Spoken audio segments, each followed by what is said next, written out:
Hello and welcome to another episode of Terpene Station. As always, I'm Faceless Dave, and today I'm going to compare 3 cartridge batteries.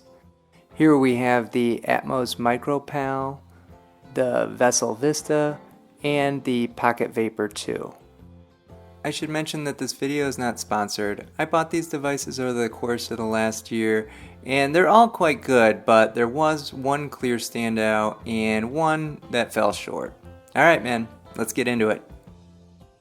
Alright, let's take a look at the Atmos Micro Pal. This was my first variable voltage device, and it's the cheapest on the list here. I've seen them online for anywhere from $32 to $45. It comes with these metal rings to hold the 510 carts in place. These are pretty standard and a lot of devices use them. It has 4 voltage settings, a 400 milliamp hour battery, and that's a pretty good size battery at this price point. It does come with a dab cartridge, which I no longer have, unfortunately. Here's a picture of it. I used it a few times and then threw it out after. I'm not going to say that the dab cart was worthless. If you need to take a dab and this is all you have, it will work. It's just not the best, and honestly, I can't imagine cleaning this thing out. No big deal, because the battery is really what matters here. It works like most batteries: 5 clicks to turn on and off, 2 clicks to preheat, 3 clicks to change the voltage setting. The button placement is great, and the materials used do give it a premium feel. I have relatively small hands, and you can see I can completely palm this thing, and it's pretty discreet. I do have one negative to point out though. I feel bad saying this because I really do like this device, and this is going to sound a bit silly, but this device is a bit too loud. I know that sounds dumb, but if you are trying to take a hit in a quiet place, you're going to draw some attention. First, the fire button is easily audible when you click it. Also, there's an opening on the side of the device, which the instructions state is so that you can see how much concentrate is left. Honestly, you can't really see concentrate through this opening. I really think it's mainly for airflow, and I think it's because of the shape. When you hit it, well, just take a listen. Alright, here's the fire button click. And here's what it sounds like when you hit it.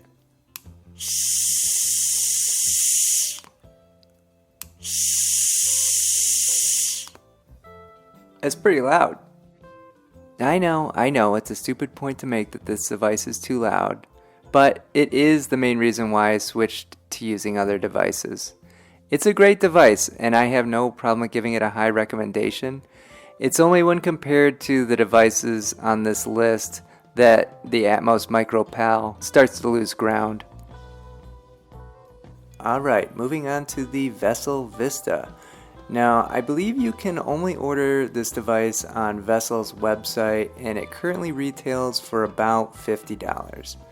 That's a little more than the Atmos Micro Pal, but I think if you're not getting the charging station for $35 that you see here, you're kind of missing out on the entire Vessel experience. Like many devices, powering on the device, cycling through the different voltages, preheat, it's all the same here. There's 4 voltage settings. Unlike the Micro Pal, it has a smaller 320 milliamp hour battery, and it only weighs 29 grams. So just to put that into perspective, an iPhone charger weighs 25 grams. So basically when you're holding the Vista, it kind of feels like you're holding nothing at all. And to put it another way, a Pocket Vapor Spark Cart, the metal one with a metal tip, weighs 22 grams. So when you combine the Spark Cart with the Vessel Vista, it becomes very top heavy.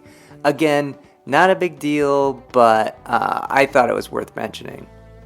If you have the base charger, you really don't need to worry about battery life. Just leave it on the charger and it's always ready to go.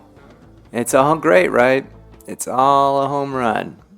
Well, I really wish that were true here, but unfortunately there is one glaring, what Vessel is calling a feature that is present on all the Vessel devices. Basically, they all power off automatically if you haven't used them in 15 minutes. Sounds like a great idea, right? That way the battery never gets drained and it's always charged up, ready to go. Well, think about this. If you're the kind of person like me who takes a few hits every 30 to 60 minutes, you'll need to turn the device on every session. So if you start vaping at like 5 o'clock and took a few hits every 30 minutes until you went to bed at 11, that's 13 sessions. So that means that you click the power button 65 times just to power it on for all those sessions. Now, does that sound like a good idea? I don't know, man. I know there's probably a use case for this, but it's not for me. It's just too much. This is my only issue with this device. It really does work well, and it's really well made. If you can look past that having to turn it on every time you want to use it, it's a good buy. Finally, we come to the Pocket Vapor 2. Now, if you've been watching my previous videos, you already know I'm a huge fan of the Pocket Vapor Spark Carts, but I did resist buying this device for quite a while. It's only available on the Pocket Vapor website, and it currently retails for $65. And to be honest, the price point is the reason why I resisted. It just seemed a bit much for what I assumed was just a battery. And it wasn't until I actually pulled the trigger that I realized that there's a lot more going on here. First of all, the build quality is incredible. I mean, the Vessel Vista is well built, but the Pocket 2 is on a whole other level. It feels great in the hand, and at 60 grams, it's like holding a solid hunk of metal. As far as features, it has everything the other two devices have with a few additions. There's 5 voltage settings instead of 4, there's a vibrate feature as well as auto draw, and at 660 milliamp hours, you can rip on this thing all day and never have to worry about battery life. I personally don't use the vibrate feature, but I can see how some might appreciate it. As for auto draw, if you don't know what that is, it basically means that when you hit the device, it can sense that and it will fire or turn on automatically. In the past, I've never been a big fan of auto draw. I've had other devices that had it and it either didn't work very well or it just stopped functioning altogether. I'm happy to say that's not the case here. Pocket Vapor figured out auto draw and it just works here. The device comes with these proprietary magnetic adapters for 510 carats, but I've found that just a regular magnetic adapter like those that come with the Atmos Micro work just fine. I don't know what else I can say about the Pocket Vapor 2. Quite simply, it's a premium device that delivers in every possible way, and I feel it is well worth the asking price. Okay, so final thoughts. I think there's a strong use case for each of these devices. If I were trapped on an island with any of them, I'd be fine, but if I was given the choice, I would go with the Pocket Vapor 2 all day, every day. There's no question. It's just that good. Thanks for sticking around to the end of the episode. I know I said I was going to share my tip on storing distillate and avoiding oxidation in my last video, but I think this has gone a bit long.